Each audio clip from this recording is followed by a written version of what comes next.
Hello മക്കളെ, പ്രോഗ്രാമിലെ വളരെ ഇമ്പോർട്ടന്റ് ടോപ്പിക്കാണ് ഐഡന്റിഫയേഴ്സും അതിന്റെ റൂൾസുകളും. അപ്പം നമ്മളൊരു പേര് കൊടുക്കാൻ അറിഞ്ഞിരിക്കണം, പേര് കൊടുക്കുമ്പോൾ റൂൾസുകൾ അറിഞ്ഞിരിക്കണം. അതാണ് മക്കളെ ഐഡന്റിഫയേഴ്സ് എന്ന് പറഞ്ഞാൽ. അപ്പോൾ യൂസർ ഡിഫൈൻഡ് ആയിട്ട് നമ്മൾ പ്രോഗ്രാമർ കൊടുക്കുന്ന ഒരു യൂസർ ഡിഫൈൻ നെയിം ആണെന്ത് ഐഡന്റിഫയർ എന്ന് പറഞ്ഞാൽ. അപ്പോൾ ഈ ഐഡന്റിഫയറിന്റെ പേര് കൊടുക്കുമ്പോൾ, ഐഡന്റിഫയർ അഥവാ നെയിമിംഗ് കൊടുക്കുമ്പോൾ എന്തൊക്കെ കാര്യം ശ്രദ്ധിക്കണം നമുക്ക് നോക്കാം. ഫസ്റ്റ് പറയുകയാണ്, ഐഡന്റിഫയർ എന്ന് പറയുമ്പോൾ നമ്മൾ എന്തിന്റെയൊക്കെ സീക്വൻസ് നമ്മളെ ആൽഫബറ്റ്സ്, ഡിജിറ്റ്സ്, അണ്ടർസ്കോർ, ഇതിന്റെ മൂന്നിന്റെ കോമ്പിനേഷൻ ആയിരിക്കും എന്ത് ഐഡന്റിഫയർ എന്ന് പറഞ്ഞിട്ട്. അപ്പൊ ഐഡന്റിഫയേഴ്സ് എന്ന് പറഞ്ഞാൽ എന്തിന്റെ കോമ്പിനേഷൻ ആണ്? ആൽഫബറ്റ്സ്, ഡിജിറ്റ്സ് അഥവാ നമ്പേഴ്സിന്റെയും അണ്ടർസ്കോറിന്റെയും കോമ്പിനേഷൻ ആയിരിക്കും.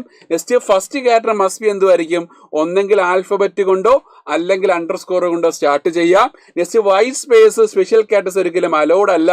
ഓക്കെ. നെക്സ്റ്റ് കീവേഡ്സ് ഒരിക്കലും ഐഡന്റിഫയർ ആയിട്ട് യൂസ് ചെയ്യത്തില്ല. നെക്സ്റ്റ് എന്താ നമ്മൾ പറയുന്നത്? കീവേഡ്സ് നമ്മൾ 48 കീവേഡ്സ് പഠിക്കുന്നുണ്ടല്ലേ, ആ 48 കീവേഡ്സിൽ ഒരു കീവേഡ്സ് പോലും എന്താണ് നമ്മൾ ഐഡന്റിഫയർ ആയിട്ട് യൂസ് ചെയ്യുന്നില്ല.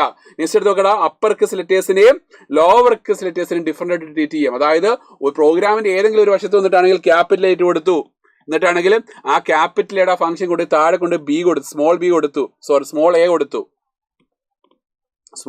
കേട്ടോ. അപ്പൊ ഇങ്ങനെ യൂസ് ചെയ്യാൻ പറ്റത്തില്ല. ക്യാപിറ്റൽ എയും സ്മോൾ എയും ഡിഫറെന്റ് തന്നെ ആയിരിക്കും. അപ്പൊ ഇതാണ് റൂൾസ് ഓഫ് ഐഡന്റിഫയേഴ്സ് എന്ന് പറയാല്. ഓക്കെ. അപ്പോൾ ഇവിടെ ഒക്കെ എങ്കിൽ നിങ്ങൾ കമന്റ് ചെയ്യുക, നിങ്ങൾ ഇത് കമന്റ് ചെയ്യുക. ഇവിടെ വെക്കാം അണ്ടർസ്കോർ ഫസ്റ്റ്. ഇത് ഐഡന്റിഫയർ ആണോ മക്കളെ? ഇത് ഐഡന്റിഫയർ ആണ്. ഞാൻ പറയുന്നത് ഐഡന്റിഫയർ ആണ്, കാര്യം ഇത് അണ്ടർസ്കോർ കൊണ്ട് സ്റ്റാർട്ട് ചെയ്തു, നമ്മൾ ഐഡന്റിഫയർ ആണ്.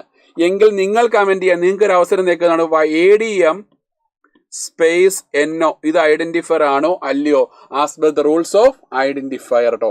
ഐഡന്റിഫയർ റൂൾസ് പ്രകാരം ഇത് ഐഡന്റിഫയർ ആണോ അല്ലയോ എന്ന് നിങ്ങൾ കമന്റ് ബോക്സിൽ രേഖപ്പെടുത്തുക. അപ്പൊ എല്ലാവർക്കും ഓൾ ദി ബെസ്റ്റ് കേസ്. ബൈ.